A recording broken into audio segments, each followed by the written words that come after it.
Pilar Almalé, and I'm a musician and a visual artist. As a musician, I play viola da gamba, medieval viol, and I sing. And as a visual artist, I'm mainly a painter, and lastly, I've been experimenting with abstract art.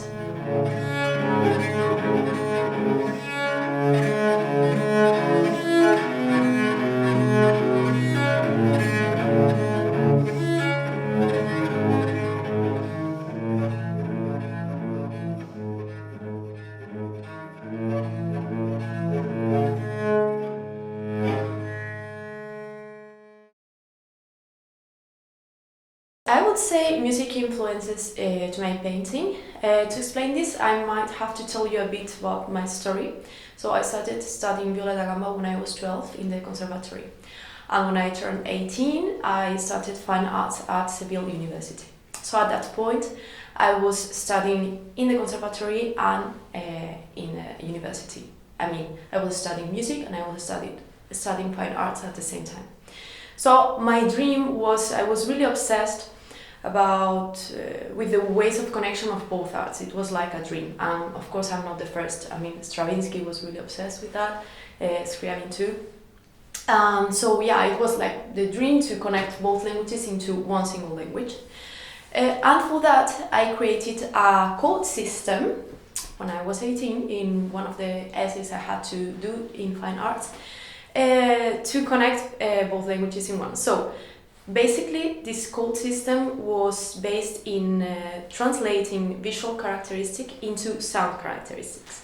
It is a way to translate sound into painting or the other way around. I relate a space in visual arts to time in music. So that means, for example, that a large canvas would be a long piece of music. Also, I relate colors in visual arts to harmony in music. Colors, or the color palette you use in a painting, is the combination of colors that create its own reality, its own atmosphere. To me, that's pretty much like harmony. Like harmony is the combination of notes that create its own reality and its own atmosphere. Also, it's very interesting to think that in a concrete palette or musical tone, the relation of notes and colors can be different. So, for example, if you have a blue canvas and you add a brush of red, that red is gonna mean something different than if you add that same red into a yellow canvas. In music would be, if you have a D minor chord and you add an E note, it's gonna sound different than if you have a C major chord and you add that same E. That note, it's gonna have a different way of being, a different reality, right? Also, I relate drawing to melody in a sense that both are lines and are curves. And both are supported by the color palette or the harmony of the piece. I relate composition in visual arts to rhythm in music, and that's like, to me it's like very obvious. Like composition in a painting is the structure, is the technical or mathematical way of dividing the space into fragments, as the same way as in music you divide time in some fragments, like mathematically we could say. And that makes it like to have a structure, to have an order. Texture in visual arts would be texture in music. So a dense texture, which in painting could be created by different materials. Let's say in a painting, if you want to add texture, you can add papers, you can add pieces of wood, buttons, textiles, leaves.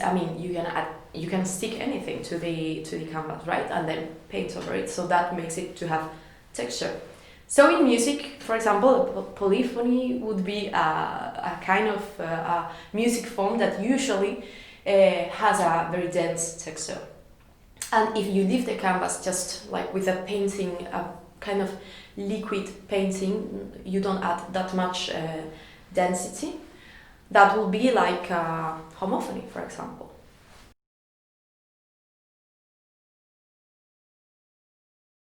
I really love to think of colors for tones but I haven't developed a system, and I am definitely not a synesthetic. At least not with sound and colors. And to me, for example, I really like to relate blue with D minor, but maybe because both are like my favorite color and tone in music. This year I had my very first individual exhibition. It was a painting exhibition called Melitlo, which in English means mellifluous, which means pleasingly smooth and musical to hear.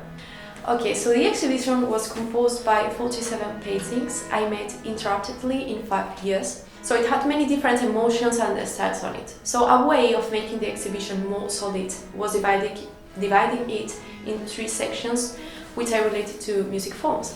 The 3 sections were nocturnes, caprices and impromptus. So nocturnes in music are calm, mood and meditative forms, pieces of music. And in my exhibition were all dark blue pieces that in general were quite meditative and calm. And many of them were night recreations. They had some figurative elements. Caprices in music have a freedom of form, and in my case, in Melitlo, my caprichos did have a freedom of forms, but in this case I named them that way because these were very tiny pieces that were really like whims. So I like to play with both meanings, the musical one and the Spanish meaning, right?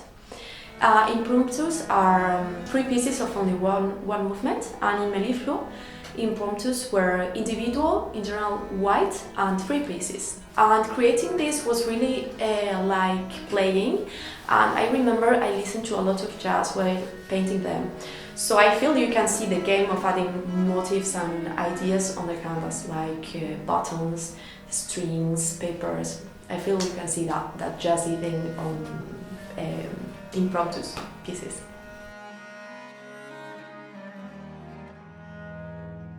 I think in every creative work there are similarities on the process. I would say technique study are basic in both. So music, for example, you have to study scales, you have to study chords, hand positions, bow technique, and that could be like when you're studying fine arts, you study color mixing, you draw hands, feet, bodies, composition, structures, perspective. If you're working in a specific project, you always start by studying the part, which is like sketching. So you're studying a specific score and you're sketching a specific idea, right? And then you start rehearsing, and that could be like in painting the first days of painting. So that is like you are studying the part and you are getting through the painting process. And the day of the concerts could be like the day of the opening exhibition. And on the other hand, there is a very maybe obvious and also beautiful difference in both arts and also processes, which are that visual art is material, a painting is permanent, on time, but music is immaterial and it's impermanent. So a concert is always temporal and then it disappears forever. And it is beautiful because every time we play a piece, it's gonna be different than other times. But when painting is there, painting is permanent. So we can see paintings from the Renaissance and from much before. We can see how they thought, but we cannot hear the music. We only have some clues about music. We have the scores, we have the instrument paintings that tell us more or less how they used to construct instruments, to make instruments. But we could never recreate the music, and that's something beautiful about early music, that you're always guessing.